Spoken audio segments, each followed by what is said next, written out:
राधा मेरी स्वामिनी और मैं राधे को दास। जन्मों जन्मों मोहे दीजियो श्री बृंदावन धामवास। রাধে রাধে। আজ হলো পবিত্র ষটতিলা একাদশী। একাদশীর এই পবিত্র দিনে আমরা দর্শন করব ভগবান শ্রীকৃষ্ণের নিত্যধাম বৃন্দাবন ধাম এবং আমরা একাদশীর মাহাত্ম্য কথা শ্রবণ করব। বলা হয় একাদশীর দিনে একাদশীর মাহাত্ম্য কথা শ্রবণ করলে ভগবানের আরও বিশেষ কৃপা প্রাপ্ত হওয়া যায়। আজকের এই একাদশীর তিথি বিশেষ একাদশী। এই একাদশী ষটতিলা নামে জগতে প্রসিদ্ধ।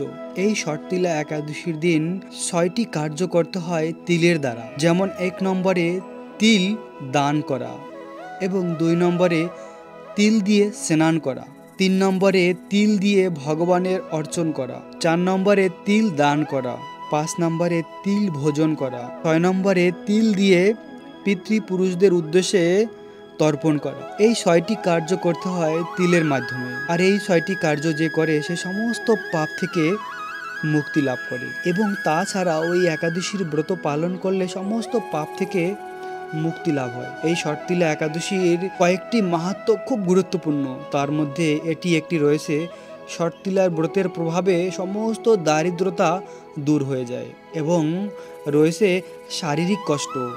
এই ষটতিলা একাদশীর ব্রত যে ভক্ত নিষ্ঠা সহকারে পালন করে তার সমস্ত শারীরিক কষ্ট থেকে সে মুক্তি লাভ করে এবং তারপরে রয়েছে দুর্ভাগ্য। দুর্ভাগ্য তার জীবন থেকে চিরতরে চলে যায়। যে ভক্ত এই ষটতিলা একাদশীর ব্রত পালন করে দুর্ভাগ্য তার জীবনে আর থাকে না, সে সমস্ত দুর্ভাগ্য থেকে মুক্তি লাভ করে এবং এই ষটতিলা একাদশীর প্রভাবে অনায়াসে সমস্ত পাপ থেকে মুক্তি লাভ পাওয়া যায় এবং ভগবানের অনন্য ভক্তি প্রাপ্ত হওয়া যায়। চলুন প্রিয় ভক্ত, আমরা শ্রবণ করি ষটতিলা একাদশীর মাহাত্ম্য কথা। মাঘ মাসের কৃষ্ণপক্ষের ষটতিলা একাদশীর মাহাত্ম্য কথা ভবিষ্যৎ পুরাণে বর্ণিত আছে। যুধিষ্ঠির মহারাজ বললেন, হে জগন্নাথ, মাঘ মাসের কৃষ্ণপক্ষের একাদশীর তিথির নাম কি, বিধি বা কি এবং তা কি ফল সব বিস্তারে বর্ণনা করুন। তদুত্তরে ভগবান বললেন, হে রাজন, এই একাদশী ষটতিলা নামে জগতে বিধিত। এক সময় দালব্য ঋষি মুনিশ্রেষ্ঠ পুলস্তকে জিজ্ঞাসা করলেন, মর্তলোকের মানুষেরা ব্রহ্মহত্যা, গো হত্যা, অন্যের সম্পদ হরণ পাপ কর্মের দ্বারা নরকে গমন করে, যাতে তারা নরকের গতি থেকে রক্ষা পায় তা যথাযথভাবে আমাকে উপদেশ করুন। অনায়াসে সাধন করা যায় এমন কোনো কাজের মাধ্যমে যদি তাদের এই পাপ থেকে উদ্ধারের কোনো উপায় থাকে তাহলে বলুন। ঋষি পুলস্ত বললেন, হে মহাভাগ, তুমি একটি গোপনীয় উত্তম বিষয়ে প্রশ্ন করেছো। মাঘ মাসের সূচি জিতেন্দ্রিয় কাম ক্রোধ আদি শূন্য হয়ে স্নানের পরে সর্বদেবেশ্বর শ্রীকৃষ্ণের পূজা করবে। পূজাতে কোনো বিঘ্ন ঘটলে কৃষ্ণ নাম স্মরণ করবে। রাত্রিতে অর্চনান্তে হোম করবে। তারপর চন্দন, অগ্রুর, কর্পূর ও শর্করা প্রকৃতির দ্বারা নৈবেদ্য প্রস্তুত করবে, ভগবানকে নিবেদন করবে। কুষ্মন্দর, নারকেল অথবা ১০০ গুবাক দিয়ে অর্ঘ্য প্রদান করবে। কৃষ্ণ কৃষ্ণ কৃপালম তুয়ামাম গতিনাম গতির ভাবম ইত্যাদি মন্ত্রের দ্বারা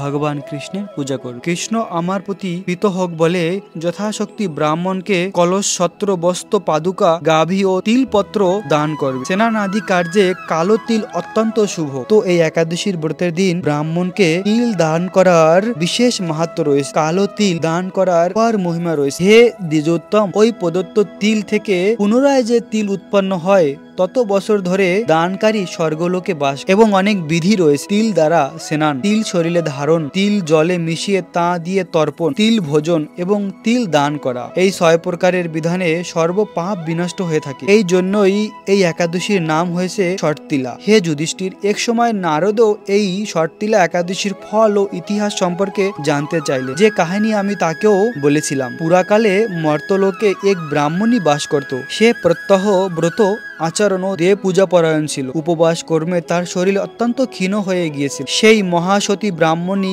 অন্যের কাছ থেকে দ্রব্যাদি গ্রহণ করে দেবতা, ব্রাহ্মণ, কুমারীদের ভক্তি ভরে দান করত, কিন্তু কখনো ভিক্ষুককে ভিক্ষাদান ও ব্রাহ্মণকে অন্নদান করেনি। এইভাবে বহু বছর অতিক্রান্ত হলো।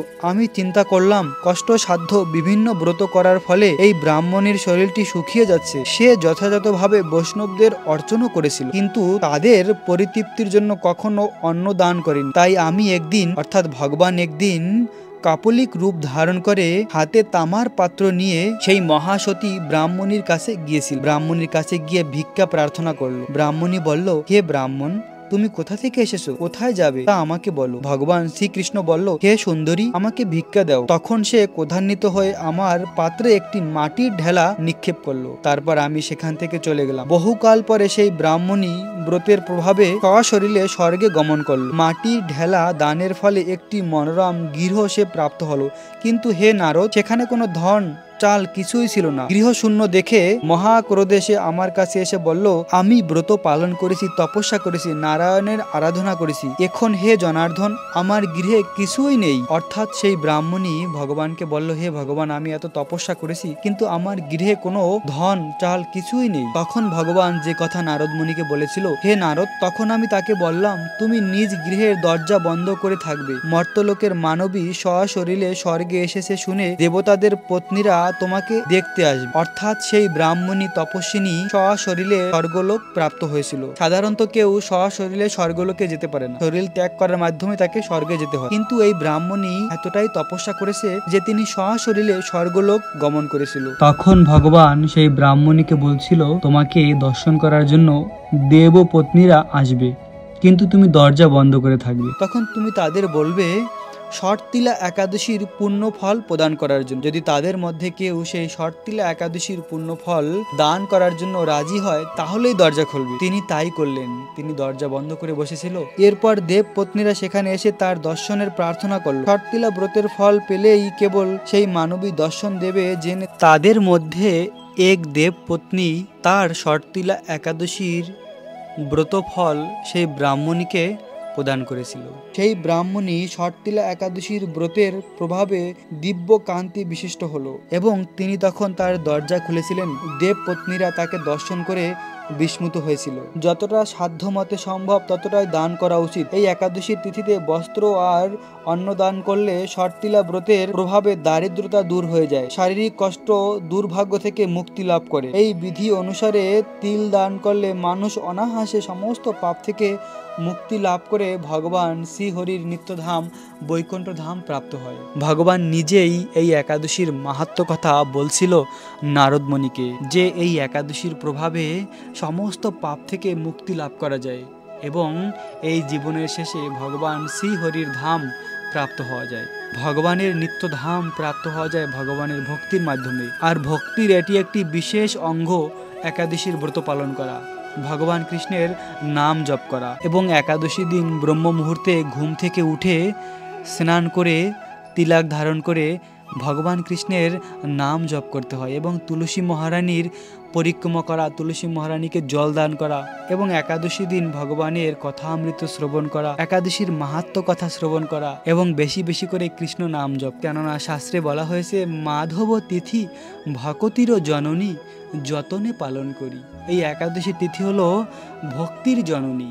একাদশীর তিথিতে বিশেষ করে ভগবান কৃপা করে আমাদের ভক্তি প্রদান করে। বছরে এই একটি মাত্র একাদশী রয়েছে যেই দিন তিল গ্রহণ করা যায়।